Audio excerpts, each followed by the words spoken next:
जब governor house में वहाँ मीटिंग हो रही थी ढाका में, तो उसके ऊपर से उसको बॉम्ब किया गया था, तो वो मिग 21 फाइटर थी। ये बिल्कुल सोवियत्स ने अपने लिए बनाया था और सोवियत इंजीनियर्स ने इसको सोवियत रिक्वायरमेंट के लिए बनाया था। क्रैशेस की कुछ वजह ये थी कि हम इंडिया में लो फ्लाइंग करते थे, स्लो फ्लाइंग करते थे, टेरेन के पास उड़ते थे, कम स्पीड पे उड़ाते थे। जो आदमी एम्बेसडर सीखा है एक तरह से, उसको आपने बिठाया फरारी में। मिस्टेक्स को लेकर के मिग 21 कोई बहुत एक फ्रेंडली एयरक्राफ्ट नहीं था। अगर आपसे कोई चूक हुई है तो उसका नतीजा कई बार खराब होता है। जब किसी मशीन से वो काम लोगे जिसके लिए वो बनी नहीं है, तब जो क्रैश होंगे तब वो पॉलिसी मेकर्स का फेलियर है। सबसे नाजुक पल एक फ्लाइट का वही होता है जब या तो वो लैंड कर रहा है या तो वो टेक ऑफ कर रहा है। एयरफोर्स रिटायर करना चाहती थी बहुत पहले, लेकिन एयरफोर्स रिटायर कर ही नहीं पा रही थी क्योंकि उनके पास में नए प्लेन्स आ नहीं रहे थे। अब मिग 21 के साथ में बहुत लंबा, है ना, एक आधी सदी से ज़्यादा का इंडियन एयरफोर्स का समय रहा है और इसीलिए वो इतने इमोशनल है इस चीज़ को लेकर के, क्योंकि उन्होंने बहुत सीखा है इस मशीन से।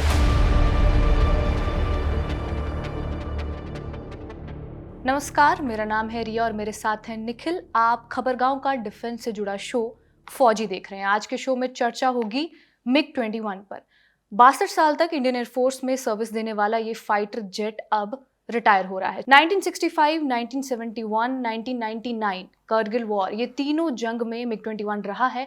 साथ ही साथ 2019 में बालाकोट एयर स्ट्राइक्स में विंग कमांडर अभिनंदन ने इसी मिग 21 से पाकिस्तान के F-16 फाइटर जेट्स को गिराया था। मिग 21 को दो तरीके से देखा जाता है, एक जिसे सेलिब्रेट किया जाता है और एक कंट्रोवर्शियल। सेलिब्रेटेड इस सेंस में कि इसने कई जंग्स में बेहतरीन प्रदर्शन किया, जंगों को जितवाया। कंट्रोवर्शियल इस सेंस में कि साथ ही साथ इसने इस दौरान कई पायलट्स की जान भी ली। इसे फ्लाइंग कॉफिन तक कहा जाता है। अब क्योंकि इंडियन एयरफोर्स की फ्यूचर फ्लीट में नई टेक अपग्रेडेशन की जरूरत है, इसीलिए इन्हें रिटायर किया जा रहा है।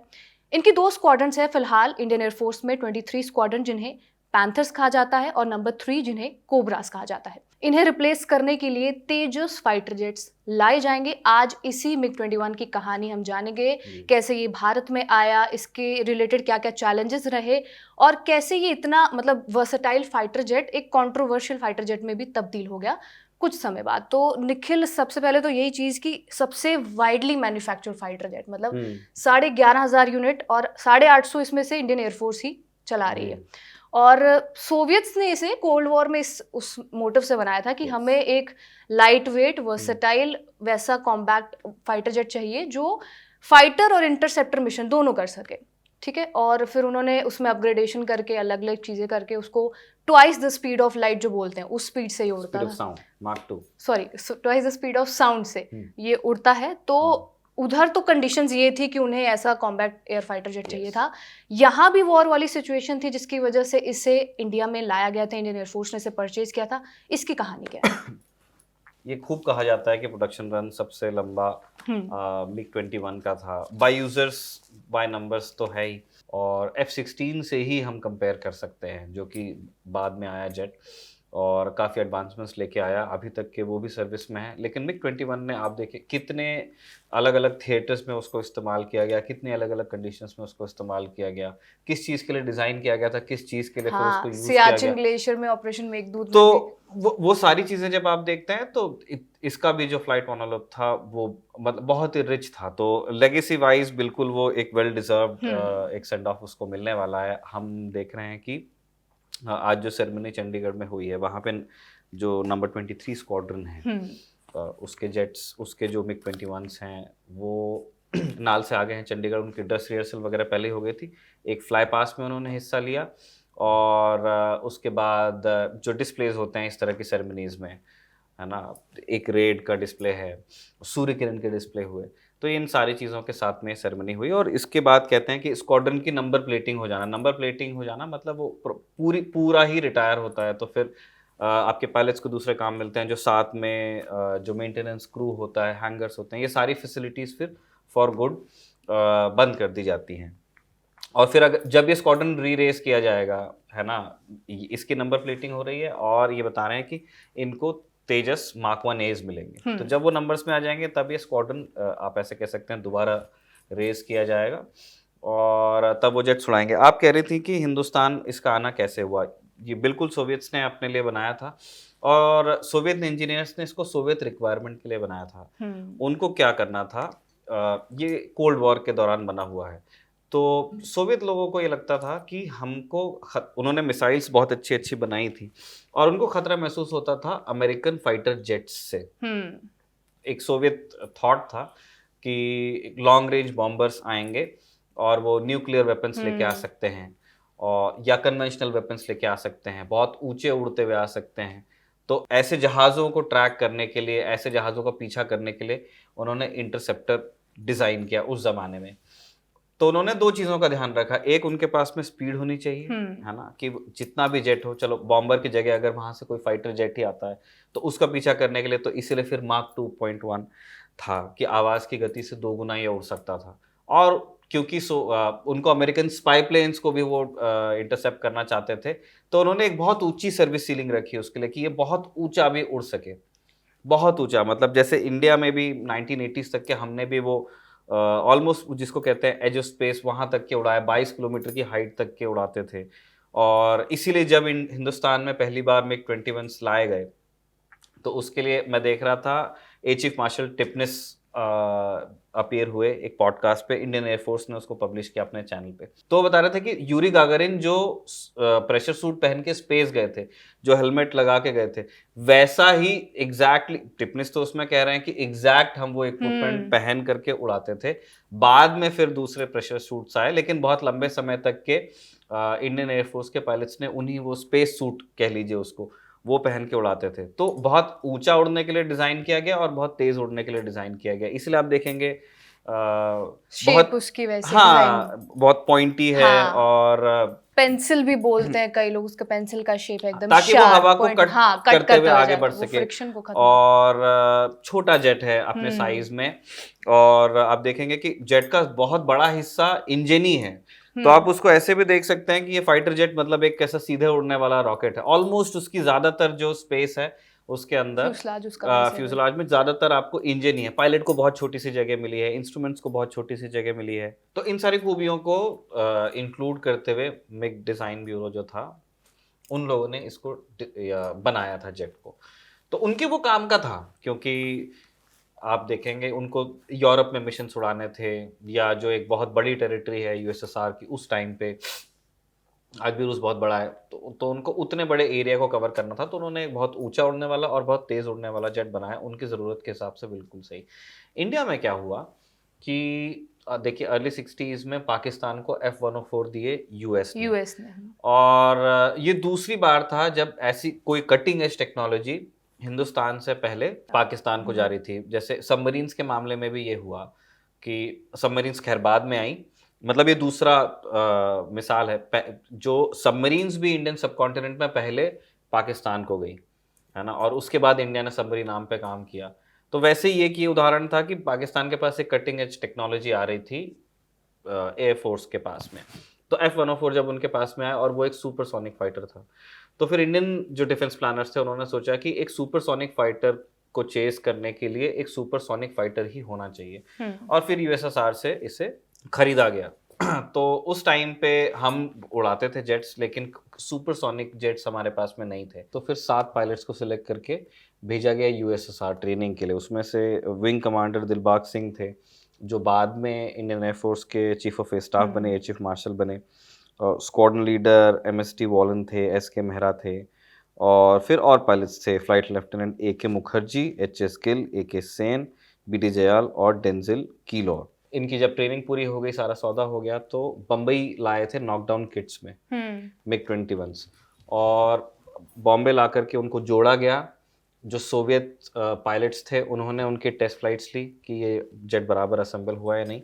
और उसके बाद जब उनकी सारी ट्रेनिंग पूरी हो गई, उसके बाद में बॉम्बे से लेकर के चंडीगढ़ पहली बार मिग 21 जेट्स लेके आए गए थे। 22 अप्रैल 1963 की तारीख थी, और वो एक बार में नहीं हो सकता था। तो बॉम्बे से पहले आगरा जेट आया, और वहाँ उसको रिफ्यूल किया गया, फिर आगरा से वो चंडीगढ़ गया और वो नंबर 23 स्क्वाड्रन वहाँ पे रेस किया गया। बाद में जो दिलबाग सिंह थे उसके कमांडर भी हुए, सीओ भी हुए उसी यूनिट, उसी स्क्वाड्रन के। तो वहाँ से ये यात्रा चालू होती है, आपके पास में एक सुपरसोनिक फाइटर आता है और उस टाइम के बड़े यूनिक चैलेंजेस थे। जैसे मैंने पहले बताया कि वो प्रेशर सूट जो था, जो ऑलमोस्ट उस टाइम उस ज़माने के कॉस्मोनॉट्स पहनते थे यूएसएसआर में, वो पहन के आपको उड़ाना पड़ता था। और उस वजह से, और उसमें एक बड़ा सा हेलमेट लगता था, तो उस वजह से उनको अगल-बगल देखने में बड़ी दिक्कत होती थी। और वैसे भी मिग 21 जो सबसे एडवांस भी जो उसके वर्जन है, उसकी विजिबिलिटी आज के फाइटर जेट्स की तरह नहीं होती थी। एक लिमिटेड व्यू ही मिलता था पायलट हाँ, को। और मैंने पढ़ा कि हेलमेट वाइजर कुछ होता था, तो रशियंस को कोल्ड, उनका कोल्ड वेदर है, ठीक है, तो उसमें एक हेलमेट में हीटिंग सिस्टम होता है कि जैसे ही बहुत ज्यादा ठंड वाला हो Yes. तो पायलट्स को वो हीटिंग सिस्टम के जरिए थोड़ी राहत मिले। लेकिन यहाँ पर इंडियन पायलट्स गर्मी में उसे चला रहे हैं और वो लोग मतलब पसीने से एकदम वो हो जाते थे। हाँ, तो वो भी एक सबसे बड़ा इस तरह के बहुत सारे अनुभव है। जैसे एयर चीफ मार्शल टिपनिस बता रहे हैं उस वीडियो में जो एयरफोर्स ने होस्ट किया हुआ है, जो पॉडकास्ट होस्ट किया है। तो जैसे उसमें उन्होंने एक तो वो उस स्पेस सूट वाली बात बताई। हाँ। दूसरा उन्होंने बताया कि जब शुरुआत में मिग 21 आए, बाद में तो सीरियल प्रोडक्शन हिंदुस्तान में एचएएल ने किया, नासिक में फैसिलिटी डाल के। शुरू में सारे बटन्स पे अंग्रेजी नहीं होती थी, रशियन में लिखा। रशियंस में और डायल्स पूरे अलग अलग और जैसे इंडियन पायलट्स, क्योंकि आप देखिए कि हमारा ब्रिटिश कॉलोनियल पास्ट रहा हुआ है, तो यहाँ पे नॉट्स और इन सारी चीज़ों में चलता था, फीट में, जो इंपीरियल स्केल है उसके अंदर। लेकिन जो सोवियत सिस्टम्स थे वहाँ पे मीट्रिक सिस्टम था, तो वहाँ पे किलोमीटर, मीटर, है ना, वहाँ फीट में नहीं लिखा हुआ, किलोमीटर पर आवर। इसमें मतलब इंडियन पायलट्स को आदत नहीं थी ऑपरेट करने की, लेकिन फिर धीरे धीरे उन्होंने इसकी ब्रेक्स आदत का डाली। भी मैंने पढ़ा कि न्यूमैटिक ब्रेक्स थी, जबकि वो हाइड्रोलिक पे रहते हाँ, थे। तो पूरा ही सिस्टम ही अलग हो गया, मतलब जो वो बेसिक से आए हैं, आप बेसिक से उनको बिल्कुल एडवांस में डाल रहे हैं। बिल्कुल एडवांस में डाल रहे हैं। एक चीज़ ये हो गई उनके लिए, और ये जेट बिल्कुल उसको उड़ाने वालों को मज़ा तो आता ही था, क्योंकि वो बहुत फास्ट जेट था, है ना। आप सोचिए, आप आवाज़ की रफ्तार से दोगुने पे जा रहे हैं। लेकिन उसके अंदर एक प्रॉब्लम ये थी कि बहुत अनफॉरगिविंग जेट भी था। आज के फाइटर जेट्स जिस तरह, जितना ऑटोमेशन आज है, बहुत सारा काम आज के फाइटर जेट्स खुद करते हैं, है ना। आप अगर यूएस में आप F-35 वगैरह देखो, वो टेक ऑफ लैंडिंग में भी मतलब उनके पायलट का वर्कलोड बहुत कम होता है। वहाँ पे पायलट एक मतलब एक वेपन्स ऑफिसर की तरह ज़्यादा बिहेव करता है, उसको एयरक्राफ्ट को कंट्रोल कम करना पड़ता है। मिग 21 क्योंकि 60s विंटेज का एयरक्राफ्ट है, अपने ज़माने में बहुत एडवांस था वो, लेकिन उसमें सारा काम पायलट को खुद ही करना पड़ता था। एक पायलट्स एयरक्राफ्ट था। आपको आपकी ट्रेनिंग बहुत मजबूत होनी है, उसके बाद में आपके पास एक इंस्टिंक्ट होना चाहिए। और इस एयरक्राफ्ट के साथ में एक चीज़ थी, जैसे हमने कहा ना कि बहुत तेज़ उड़ने के लिए बना हुआ था, तो इसकी लैंडिंग जो स्पीड थी वो भी बहुत ज़्यादा थी, जो टेक ऑफ रोल था उसमें भी बहुत ज़्यादा स्पीड होती थी। तो पायलट को डिसीजन के लिए थोड़ा सा मतलब उसे हर बार सही होना पड़ता था, अदरवाइज फिर चैलेंजेस उनके सामने आते थे। तो ये कुछ उनके स्पेसिफिक चैलेंजेस थे। और जैसे हमने पहले भी कहा कि इसे बहुत ऊंचा और बहुत तेज उड़ने के लिए बनाया गया था, लेकिन इंडियन कंडीशंस इस तरह की नहीं थी। एक टेम्परेचर वाली बात आपने बताई, उनको वो साइबेरियन विंटर में उड़ाना है, तो वहाँ हीटिंग सिस्टम्स की ज़रूरत है। इंडिया में ट्रॉपिकल क्लाइमेट है, मानसून होता है, बादल बहुत सारे होते हैं, आप डेजर्ट में, इंडिया में पोस्टिंग है, हमारी वेस्टर्न बॉर्डर पे डेजर्ट है, इस तरह के चैलेंज। और इंडिया में वैली फ्लाइंग भी बहुत होती है, क्योंकि इंडिया का जो कंटेस्टेड बॉर्डर्स हैं चीन के साथ में, वो सारे माउंटेनस टेरेन में हैं। तो हमारी एयरफोर्स को हमेशा, मतलब हमने जो भी एयरक्राफ्ट हम लेके आए इंक्लूडिंग रफाल, उसको भी हम वैली फ्लाइंग में इस्तेमाल करते हैं। क्यों करते हैं? क्योंकि अब आपकी बॉर्डर ही माउंटेनियस है, तो आपको उस तरह की आदत डालनी पड़ेगी। वैली फ्लाइंग क्या हुआ, साधारण शब्दों में हम कहें तो एयरक्राफ्ट हमें लगता है आसमान में उड़ता होगा सारे पहाड़ों से ऊपर। वैली फ्लाइंग में ये भी हो सकता है कि आप एक घाटी के भीतर उड़ रहे हैं, मतलब जो आसपास की पीक्स है वो आपसे ऊपर है। तो वो एक अलग तरह का चैलेंज पैदा करता है। ज़मीन के बहुत आपको टेरेन को हक करके आपको एयरक्राफ्ट उड़ाना है, और उसके लिए मिग 21 डिज़ाइन किया नहीं गया था, है ना। कम लो स्पीड के लिए मिग 21 डिज़ाइन नहीं किया गया था। कम ऑल्टीट्यूड पे मिशंस के लिए मिग 21 डिज़ाइन नहीं किया गया था। तो ये कुछ शुरुआती चैलेंजेस थे, और इंडिया को उड़ाना ही था इन कंडीशंस में। इस तरह के मिशंस हमको करने ही करने थे।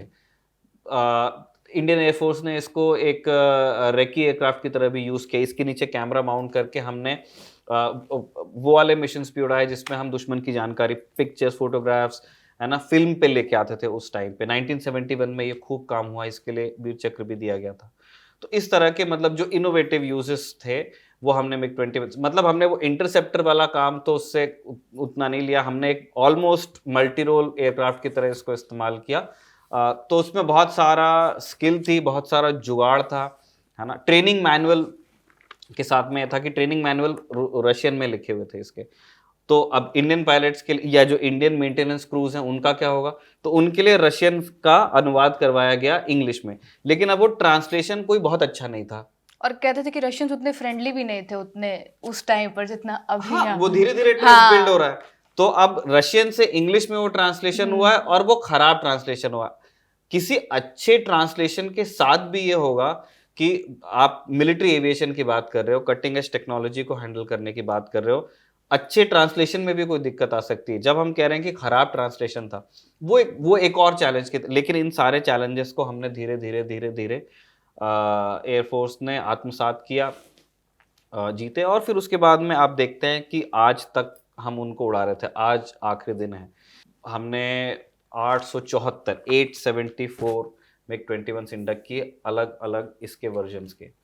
तो एक बहुत लंबा मतलब इसका सर्विस रन रहा है और अलग अलग तरीके से इसको यूज किया गया। यहाँ हमने बांग्लादेश के वॉर के टाइम पर जो थी इसका रोल वो बताया और क्या क्या चैलेंजेस रहे थे। एक रोल मेरा मैं बताना, आपने जब आप पूछ रही थी, एक चीज मैंने कहा कि हमने रेक्विजिशंस उड़ाए, रेक्विजिशंस जरूर उड़ाए। बांग्लादेश ने सरेंडर किया, उसके अनेक कारण थे। आर्मी क्लोज इन करती जा रही थी, पाकिस्तान की लीडरशिप भी कोलैप्स कर गई उस माइंड गेम में, है ना, जो वहां पे जाकर के किया गया फाइनली। और अल्टीमेटली तो इंडिया ने 3 तरफ से घेरा था तो उन्हें हारना ही था। लेकिन एक बड़ा उसमें रोल बताया जाता है कि जब गवर्नर हाउस में वहां मीटिंग हो रही थी ढाका में, हाँ। तो उसके ऊपर से उसको बॉम्ब किया गया था, तो वो मिग 21 फाइटर्स ही थे। तो वो उसका एक बड़ा आप ये कह लीजिए कि एक और सबसे बड़ी चीज मैंने देखी कि उनके पास कोई मैप नहीं था कि उनको उस हिसाब से वो दिखाया जा सके कि यहाँ पर आपको ड्रॉप करना है। पहले सर्किट हाउस में कह रहे थे मीटिंग होगी, हाँ। लेकिन फिर चेंज होकर गवर्नर हाउस हुई, और उसी को बोला जाता है कि सबसे जो असेंशियल मूव था, उसी ने जो सरेंडर था वो करवाया था। मतलब मैं कह रहा हूँ ना कि जो माइंड गेम्स हमने पाकिस्तान की आर्मी के साथ में, उनकी लीडरशिप के साथ में खेले, है ना, अल्टीमेटली तो वो अगर लड़ाई चलती तो भी हारते ही हारते, लेकिन जितने कम टाइम में हमने उसको कंक्लूड किया, हमने उनकी विल को तोड़ा। और उस विल तोड़ने में इस बॉम्बिंग मिशन का बड़ा हाथ था, जो गवर्नर हाउस को बॉम्ब, तब फिर उसके बाद उनको ये समझ में आया कि हम ढाका में हैं, गवर्नर हाउस में हैं, हम यहाँ सेफ नहीं हैं, और इसलिए फिर वो सरेंडर वहां से फिर एक्सेलरेट हुआ। और उसमें शायद यूएन का कोई रिप्रेजेंटेटिव आने वाला था और उनके साथ मीटिंग थी, ऐसा actually। कहा जाता है। हाँ, और अगर उसी वजह से कि अगर उन्होंने यूएन को सरेंडर कर दिया या यूएस की मदद ले ली तो वो सारी चीजें होंगी, तो उसमें मिग 21 का है। अच्छा निखिल, ये सारी उसकी पॉजिटिविटीज आ गई, धीरे धीरे ऐसा होता गया कि क्रैशेस बढ़ते जा रहे हैं। ठीक है, अभिजीत का केस आप जिक्र करेंगे कि उसकी वजह से एक वो फ्लाइंग कॉफिन टर्म जो है वो मीडिया ने ही एक तरीके से कॉइन की कि अब ये हम एक जंग उड़ा रहे हैं, ऐसा कहने लगा। तो ये क्या चीज थी, क्या रीजन रहे कि इतने ज्यादा क्रैशेस होने लगे एक ऐसे फाइटर जेट के जिसने इतनी सारी जंग लड़ी हैं और जितवाई भी हैं? क्या रीजन रहे? देखिए, हम 2 तरह से देख सकते हैं।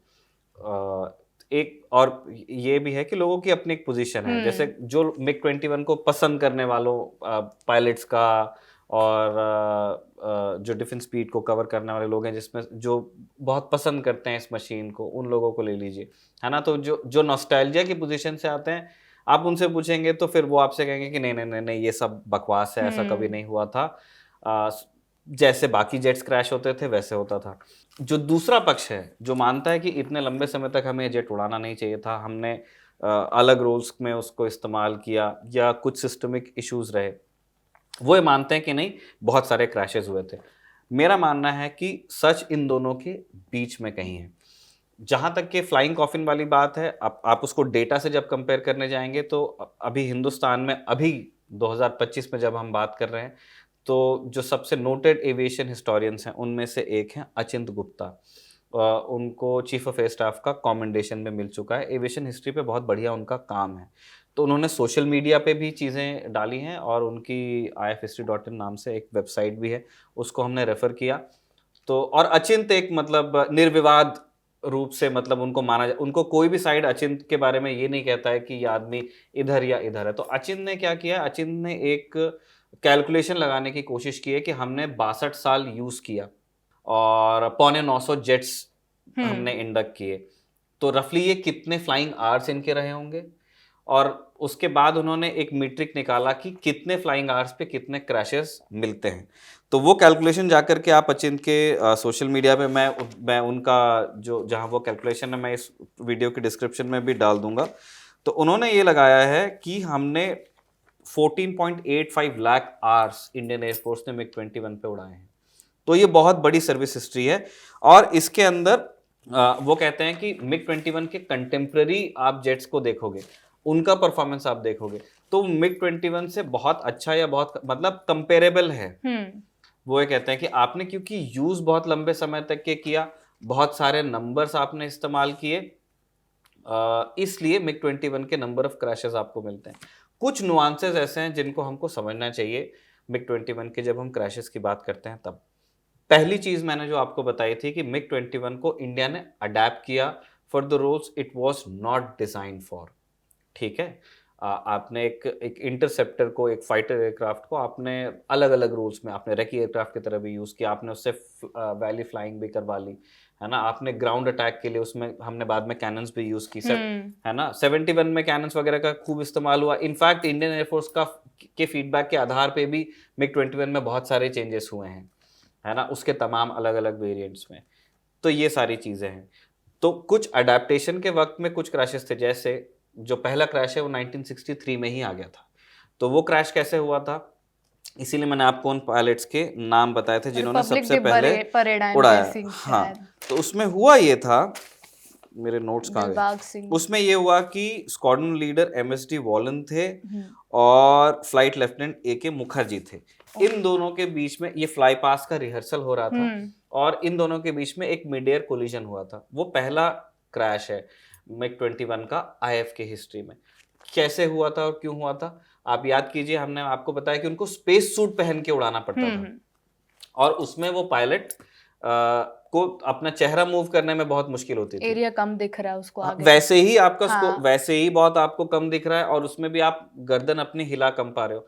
वो हेलमेट बहुत बल्कि होता था और उसके अंदर सुनाई आने में बहुत दिक्कत होती थी, है ना। तो वो दोनों पायलट्स एक दूसरे के इंस्ट्रक्शंस को सुन नहीं पा रहे थे अच्छे से और वो गर्दन घुमा के देख भी नहीं पा रहे थे एक दूसरे को।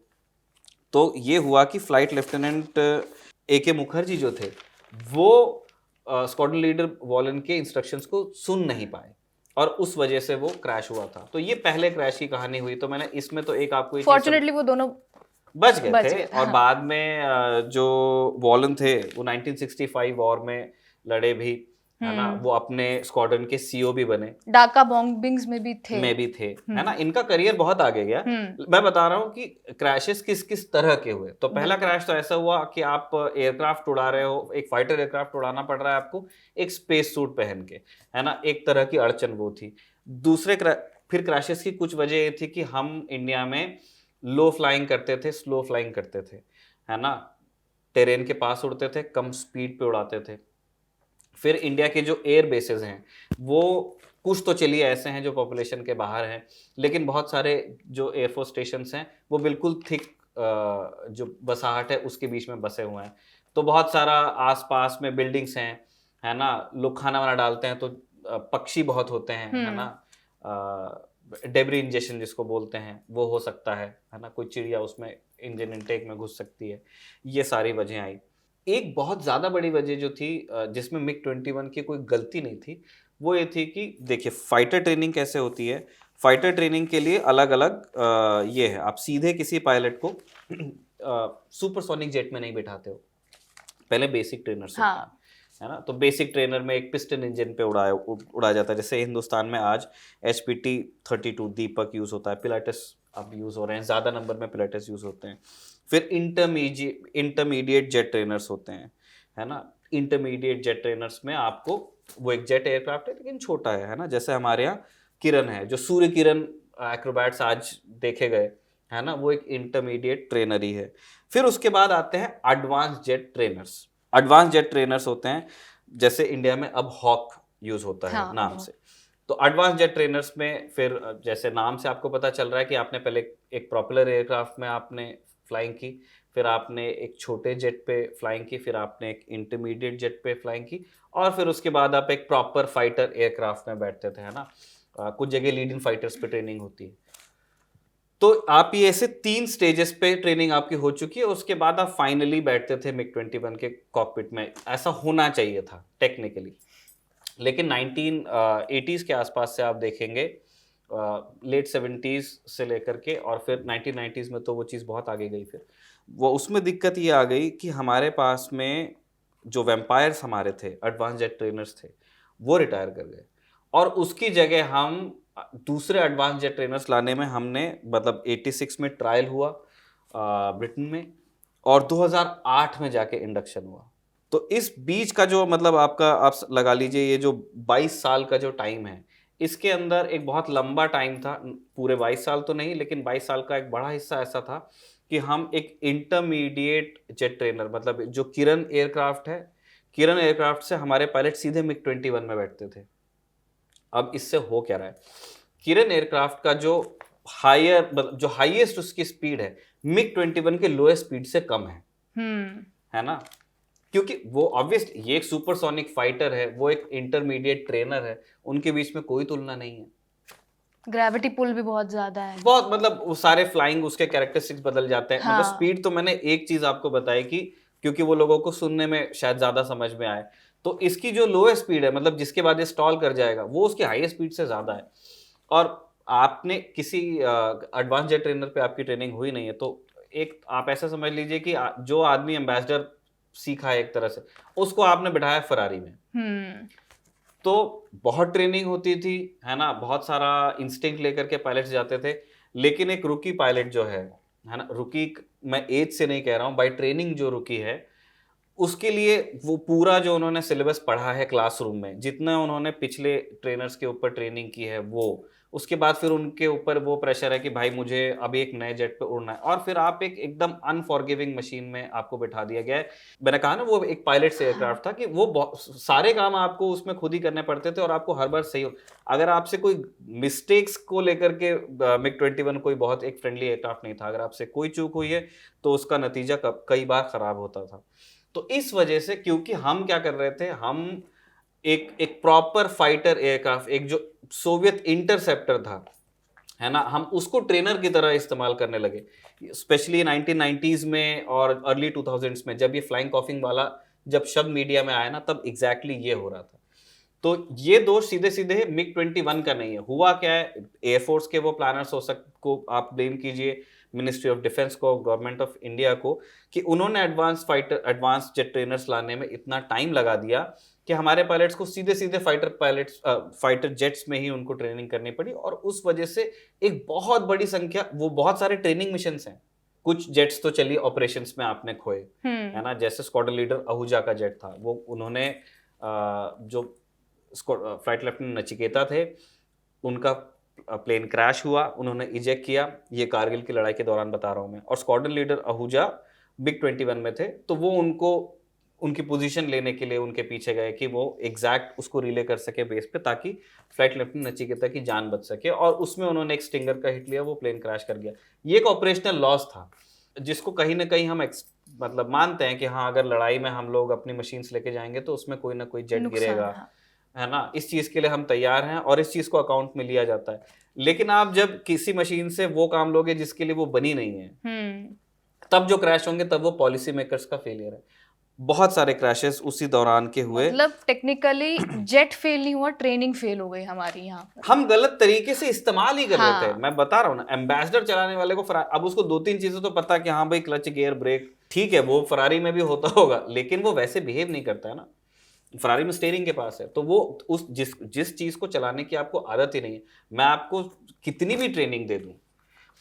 शुरू में जब हमारे यहाँ पे मिग 21 आए इंडिया में, तब ट्रेनर्स होते नहीं थे, उसके ट्रेनर उसका बाद में आया, सिमुलेटर्स उसके होते नहीं थे।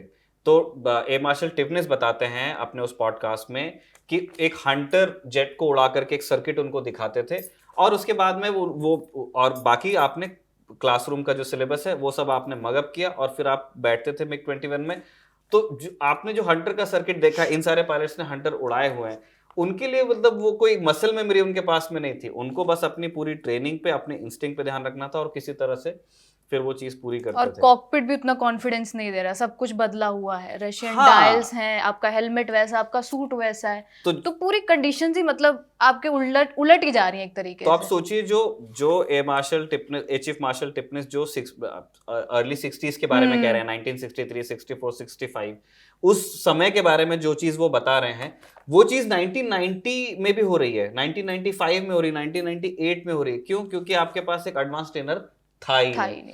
उन सारे आप सोचिए, जो पायलट किरण से सीधे उसमें बैठेगा, उसके लिए वो एक मतलब उसके यस उसमें थ्रिल है बहुत सारा, लेकिन उसमें रिस्क कितना सारा। इस वजह से एक सबसे नुआंस चीज जो अंचित के राइटिंग्स में मुझे नजर आई, जो लोगों को समझनी चाहिए, अगर आप फाइटर टू फाइटर कंपेयर करें, एक तरफ आपने मिग 21 का सेफ्टी रिकॉर्ड निकाल लिया और एक तरफ आपने से सू-30 का निकाल लिया, है ना, दो हमने सोवियत जेट्स को ही रख लिया।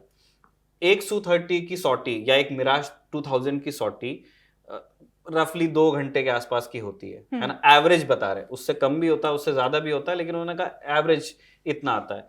एक एवरेज मिग 21 सॉटी 30 से 35 मिनट की होती है। इस वजह से क्या है कि उतने ही 100 घंटे आपको सू-30 उड़ाना है और 100 घंटे आपको मिग 21 उड़ाना है, तो मिग 21 के टेक ऑफ और मिग 21 की लैंडिंग्स ज्यादा होंगी।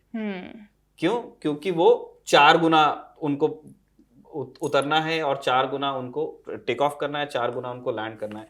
और मिग 21 जैसा जेट जिसके विंग्स बहुत कम हवा पकड़ते थे, जो बहुत स्पीड से लैंड करता था और बहुत स्पीड से उसका टेक ऑफ रोल भी हुआ करता था, किसी भी जेट में टेक ऑफ और लैंडिंग रिस्की ही होती है ना। सबसे नाजुक पल एक फ्लाइट का वही होता है, जब या तो वो लैंड कर रहा है या तो वो टेक ऑफ कर रहा है।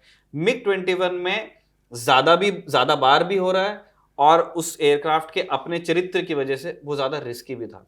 इस वजह से आप देखते हैं कि मिग 21 के क्रैशेस आपको बहुत, मतलब आपको ऐसा लगता है कि जरूरत से ज्यादा मिग 21 क्रैश हुए। जो हमने 875 आपको बताया टोटल नंबर जो हिंदुस्तान में इंडक्ट हुए, अलग अलग नंबर हैं, 390, 385, कोई कहता है 400, मतलब रफली हाफ या आधे से थोड़े कम उसमें से क्रैश कर गए। तो ये उसका सेफ्टी रिकॉर्ड रहा। लेकिन जो ये बात थी, फ्लाइंग कॉफिन वाली बात थी, ये आई कहाँ से थी?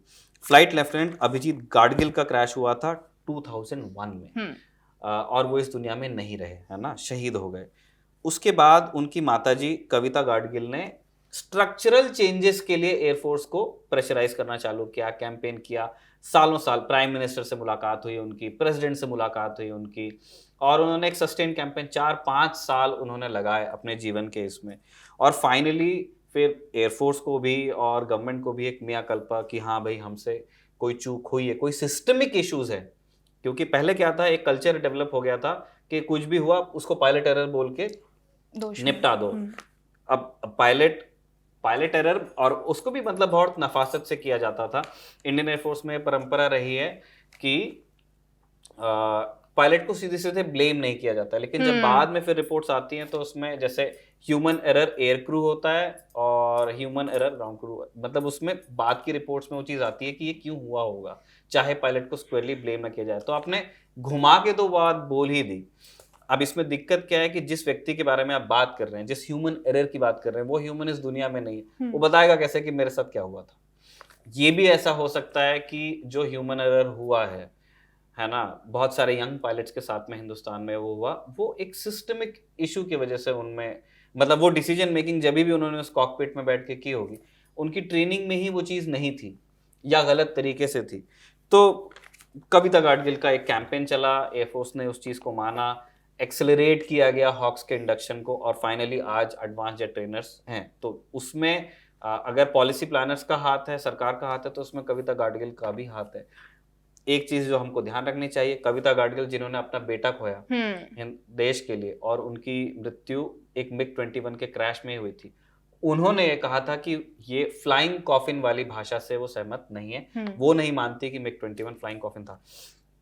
ये सारी चीजें कहने के बाद भी मैं ये चीज जोड़ना चाहता हूं कि इतने लंबे समय तक के जो हिंदुस्तान ने मिग 21 को यूज किया, वो उसके लिए और कोई शब्द नहीं, वो क्रिमिनल ही था।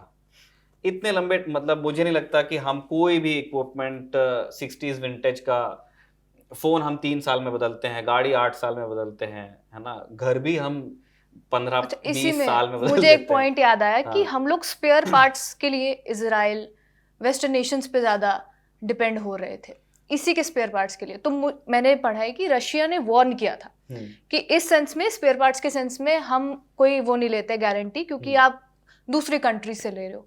तो वो भी एक रीजन था फॉल्टी। देखिए वो उसके इश्यूज, एक एयरक्राफ्ट जिसने 62 साल फ्लाइंग की हो, उसके किसी भी एस्पेक्ट को लेकर के स्पेसिफिक एक बिल्कुल कि यही कारण रहा होगा, ये बताना मुश्किल है। आई एम श्योर जो आप बता रही हैं उस चीज में भी कोई तथ्य रहा होगा, क्योंकि देखिए स्पेयर्स को लेकर के दिक्कत रही है हमेशा है ना, से। स्पेयर्स और मेंटेनेंस, ये दो चीज में मतलब सोवियत हार्डवेयर कोई बहुत अच्छा नहीं बताया जाता।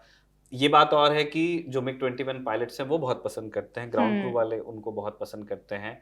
और एक बहुत रगेड एयरक्राफ्ट था, बात बात पे खराब नहीं होता था, बहुत डिपेंडेबल एयरक्राफ्ट माना जाता था इसको। लेकिन कितनी भी डिपेंडेबल मशीन होगी आपकी, वो कभी ना कभी कुछ ना कुछ मेंटेनेंस मांगेगी, अपग्रेड कर ऐसा हो सकता है कि बीच में कभी कोई सप्लाई इश्यूज रहे हों कि हमको सोवियत यूनियन से या आप ये कहिए कि रशिया से वो स्पेस ना मिले हो, तो इंडिया ने सोर्स करने की कोशिश की होगी, है ना। मैं एकदम स्पेसिफिक रेफरेंस तो वैसे याद नहीं कर पा रहा हूँ, लेकिन इस वजह से चीजें आ जाती हैं, सामने आ जाती हैं। तो ये बहुत सारे कारण हैं जिस वजह से मिग 21 के उतने क्रैशेस हुए। लेकिन उसका सबसे बड़ा कारण यही है कि आप किसी मशीन को अगर आप 60-65 साल उड़ाते ही रहोगे, 62 ईयर्स, तो वो आपको तकलीफ देगा।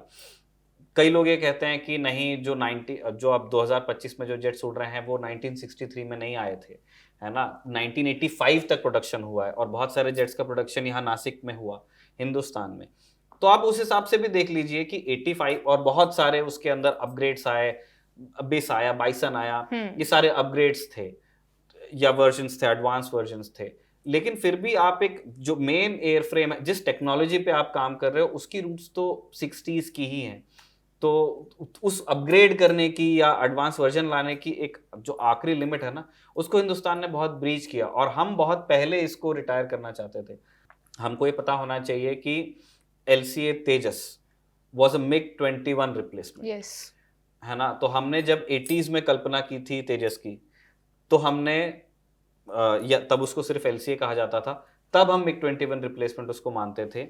आज भी वो मिग 21 रिप्लेसमेंट है।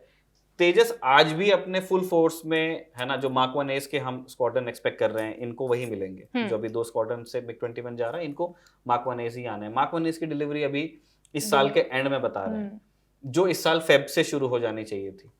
तो एयरफोर्स रिटायर करना चाहती थी बहुत पहले, लेकिन एयरफोर्स रिटायर कर ही नहीं पा रही थी क्योंकि उनके पास में नए प्लेन्स आ नहीं रहे थे। इस वजह से भी हमको बहुत ज्यादा समय तक के मिग 21 यूज करने पड़े। तो चलिए, मतलब जो भी मिग 21 का पूरा सार रहा हो, लेकिन it is an emotional movement. मतलब मुझे ऐसा लगता है कि 62 साल तक एक एयरक्राफ्ट आपकी सर्विस में रहा है, उसने इतने सारे ऑपरेशंस किए हैं, तो डेफिनेटली मतलब इंडियन एयरफोर्स के लिए वो एक बहुत ही अच्छा फाइटर जेट रहा है। देखिए बिल्कुल है, और वो नॉस्टैल्जिया बहुत सारी वजहों से आता है। आपके मतलब आधा दर्जन से ज्यादा जो आपके चीफ ऑफ एयर स्टाफ हुए वो मिग 21 पायलट्स थे खुद। तो आपकी लीडरशिप में ऊपर तक ये जो लोग जा रहे हैं वो भी मिग 21 उड़ा के जा रहे हैं। एक लंबा समय इंडियन एयरफोर्स का वो रहा, जैसे आज इंडियन एयरफोर्स के बैकबोन Su-30 माने जाते हैं। ऑलमोस्ट रफली आधी हमारी जो फ्लीट स्ट्रेंथ है वो Su-30 से आती है। लंबे टाइम तक मिग 21 वो जेट था, है ना। हमारे जो बहुत सारे डॉक्ट्रिन्स हैं, जिस तरह चाहे वो फ्लाइंग के हो चाहे वो मेंटेनेंस के हो, वो हमने मिग 21 पर उड़ाने वाले पायलट्स ने और मिग 21 को मेंटेन करने वाले इंजीनियर्स ने ये किए हैं। फिर हमने एक और चीज़ ये देखी कि हमने अडेप्ट करना सीखा है इस मशीन के साथ में, है ना। हम एक सोवियत जेट लेके आए, हमने उसमें इजरायली रडार्स के साथ में काम किया है ना। हमने उसके अंदर स्मार्ट बॉम्ब्स लगाना अटेम्प्ट किया, मतलब बहुत सारी नई नई चीजें हमने उसमें इंडक्ट करके, जिसको कहते हैं ना कि लोग ऑफेंस भी ले लेते हैं कई बार, फौज में जुगाड़ का बड़ा महत्व जुगाड़ वाली जैसे फौजी इस बात से बुरा नहीं मानते हैं, लेकिन बाकी लोगों को अजीब लगता है कि यार ये जुगाड़ कैसे कह रहा है। फौज मानती है सोल्यूशंस में कि आपके पास में ये प्रॉब्लम है, अब हमको सोल्यूशन तक के जाना है और कुछ नया नहीं होने वाला है। आपको अपनी इंजेन्युइटी जिसको बोलते हैं, अपना दिमाग, अपनी क्रिएटिविटी लगानी है। वैसा मिग 21 के साथ में बहुत लंबा, है ना, एक आधी सदी से ज्यादा का इंडियन एयरफोर्स का समय रहा है, और इसीलिए वो इतने इमोशनल है इस चीज को लेकर के, क्योंकि उन्होंने बहुत सीखा है इस मशीन से, बहुत ट्रेन हुए हैं वो। सिखाया आने बहुत है, वाले हाँ। जो जेट्स हैं उनको जिस तरह से हम ऑपरेट करेंगे, उनको जिस तरह से हम मेंटेन करेंगे, बहुत सारी चीजों में मिग 21 का एक्सपीरियंस काम नहीं आएगा, लेकिन आपकी एक जो मेमोरी, आपका एक जिसको कहते हैं ना, जो एक इनटेंजिबल बेनिफिट है उसका, जो एक्सपीरियंस उस फोर्स ने गैदर किया है, वो उसमें जरूर इस्तेमाल होगा। तो चलिए, मुझे लगता है मिग 21 की पूरी चर्चा हमने जी। कर ली है कि कैसे ये आया, क्या क्या इसके चैलेंजेस रहे। आपका फौजी के इस एपिसोड के बारे में क्या कुछ कहना है, हमें कमेंट करके जरूर बताएं। और अगर आपके कुछ टॉपिक्स जो जिस पे आप चाहते हैं कि हम बात करें, चर्चा करें उसके ऊपर, तो आप हमें जरूर बताएं। हम अपनी अगली किस्त में वो जरूर लेकर आएंगे। आप देखते रहिए Khabargaon. Thank you so much.